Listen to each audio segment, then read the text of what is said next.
मुख्यमंत्री देवेंद्र फडणवीस राज्याच्या राजकारणातून दिल्लीत मोठी जबाबदारी घेतील अशी अटकळ विरोधी पक्ष सातत्याने लावत आहे। तर दुसरीकडे मुख्यमंत्र्यांवरती खरंच दिल्लीत मोठी जबाबदारी दिली जाण्याची शक्यता आहे। मुख्यमंत्री फडणवीस यांची भाजपच्या संसदीय दलामध्ये एंट्री होण्याची शक्यता आहे।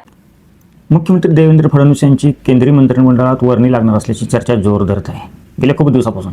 पण वारंवार देवेंद्र फडणवीस यांनी पुढे येऊन सांगितलेलं आहे की मी महाराष्ट्रात राहणार आहे, मी केंद्रात जाणार नाही, मला महाराष्ट्रातच काम करायचं असं वारंवार पण त्यांनी स्पष्ट केलेलं आहे। अशी चर्चा घडण्यामागची कारण काय?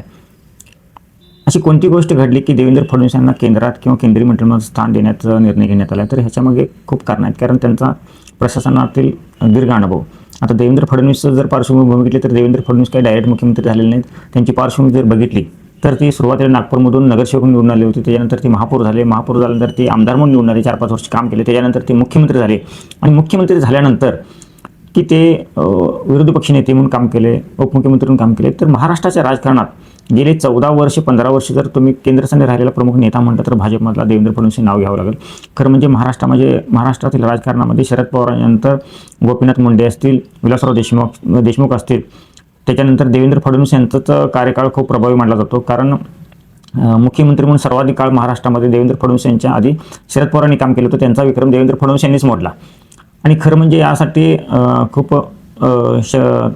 राजकीय शक्ती पणाव लावावं लागते। स्वतःच्या हिमतीवर जर तुम्ही विधायक निवडून आणायचे असेल तर संघटनात्मक पातळीवर खूप काम करावं लागतं, पक्षावर थोडी पकड असावं लागते, संघटनेवर पकड असावं लागते आणि प्रशासनातील कामाचा अनुभवही असावा तितकाच महत्त्वाचा आहे। आता राष्ट्रीय राजकारणात त्यांचं येण्यामागची कारणं कोणती? तर महाराष्ट्रामध्ये खरोखर ज्या राज्यामध्ये जे भाजपचे नेतृत्व आहेत, राज्याच्या राजकारणात काम करतात आणि त्यांचं नेतृत्व, त्यांची कुवत, त्यांची क्षमता बघून त्यांना राष्ट्रीय राजकारणात घेतलं होतं।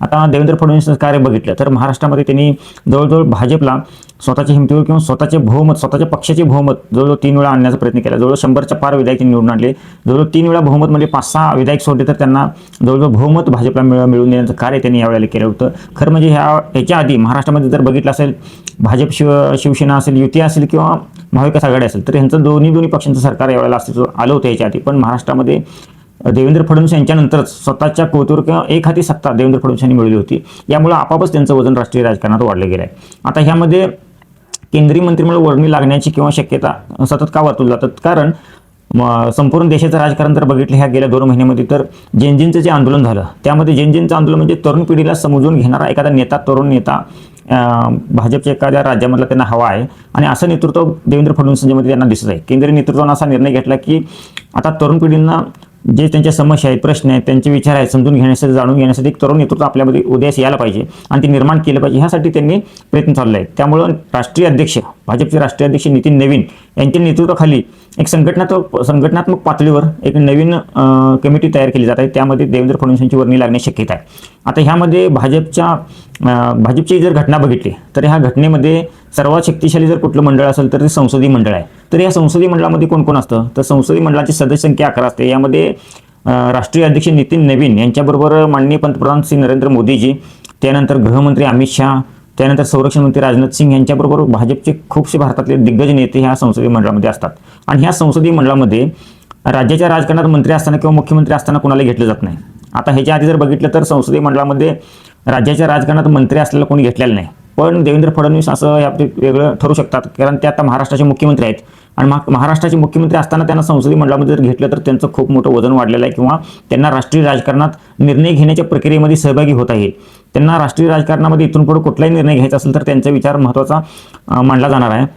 आणि ह्यामध्ये राष्ट्रीय सेवक संघाचीही भूमिका महत्त्वाची मानली जाते, कारण भाजपची मातृसंस्था म्हणून राष्ट्रीय सेवक संघाला मानलं जातं आणि राष्ट्रीय स्वयंसेवक संघ सर्व प्रक्रियेमध्ये आपल्या निर्णय प्रक्रियेमध्ये आपली मतं व्यक्त करत असतो। त्यामुळे देवेंद्र फडणवीस यांनाही त्यांनी संमती दिली असं सूत्राकडून कळतं। म्हणजे देवेंद्र फडणवीस हे नाव राष्ट्रीय राजकारणात वजनदार होण्यामागं त्यांची पार्श्वभूमी, त्यांचं कार्य, त्यांचं संघटनात्मक पातळीवर पक्षावर असलेली पकड, संघटनावर असलेली पकड आणि प्रशासनातला अनुभव याच्याबरोबरच त्यांनी महायुतीमधील समन्वयक म्हणून एक चांगली जबाबदारी गेली 2 वर्षाला सांभाळतात। म्हणजे राष्ट्रवादी काँग्रेस असेल, शिंदे सेना असेल, ह्या सगळ्यांचे समन्वय साधून पक्ष बळकट करण्यासाठी त्यांनी खूप प्रयत्न केले आणि याची पूर्ण जबाबदारी देवेंद्र फडणवीस यांच्यावरच होती आणि ह्यामध्ये ते यशस्वी झालेत। गेली 2 वर्षामध्ये जर बघितलं असेल कोणत्याही कितीतरी प्रश्न आणि अडचणी कुरबुरी असताना सुद्धा त्यांनी बाजूला सरून सर्वांना एकत्रित घेऊन पुढे जाण्याचं कार्य केलं असल्यामुळं एक संघटनात्मक पातळीवर काम करणारा, प्रशासनावर पकड असणारा आणि एक चांगला तरुण नेता म्हणून त्यांच्याकडे पाहिलं जातं. त्यामुळेच त्यांना केंद्रात संसदीय मंडळामध्ये कदाचित घेतलं जाण्याची शक्यता आहे. आणि ह्यामुळं महाराष्ट्रातील एक चांगला नेता, तरुण नेता संसदीय मंडळात राष्ट्रीय राजकारणात पुढे येण्याची शक्यता आहे. आता गेल्या 1 महिन्यापासून देवेंद्र फडणवीसांची दिल्लीवारी वाढली आहे. याचं कारण तेच आहे. बऱ्याच लोकांना असं वाटत होतं की देवेंद्र फडणवीस आता महाराष्ट्राचे मुख्यमंत्रीपदाचा राजीनामा देतात आणि केंद्रात जातात. पण केंद्रात राष्ट्रीय राजकारणात मंत्री करतील का नाही माहीत नाही, पण संसदीय मंडळामध्ये त्यांना नक्की सामील करून घेतलं जाण्याची शक्यता आहे. आणि असं असलं तर ते महाराष्ट्राचे मुख्यमंत्री राहणारच. आणि जर तसं केंद्रीय मंत्रिमंडळात घेतलं तर त्यांना राजीनामा द्यावा लागणार, पण तसं काय होताना दिसत नाही. पण असो, संसदीय मंडळात जर गेले तर राष्ट्रीय राजकारणात त्यांचं वजन वाढणार आहे, दबदबा वाढणार आहे. राष्ट्रीय राजकारणात त्यांचा निर्णय प्रभावी मानला जाणार आहे. त्यांचा त्यांचं मतं अंमलात आणली जाणार आहेत. त्यामुळं येणारा काळ ठरवेल की महाराष्ट्रातल्या राजकारणातील एखादा उमेदवार, तरुण नेता याला राष्ट्रीय राजकारणात किती महत्त्व देतात किंवा कोणती जबाबदारी दिली जाते हे आपल्याला पाहावे लागेल.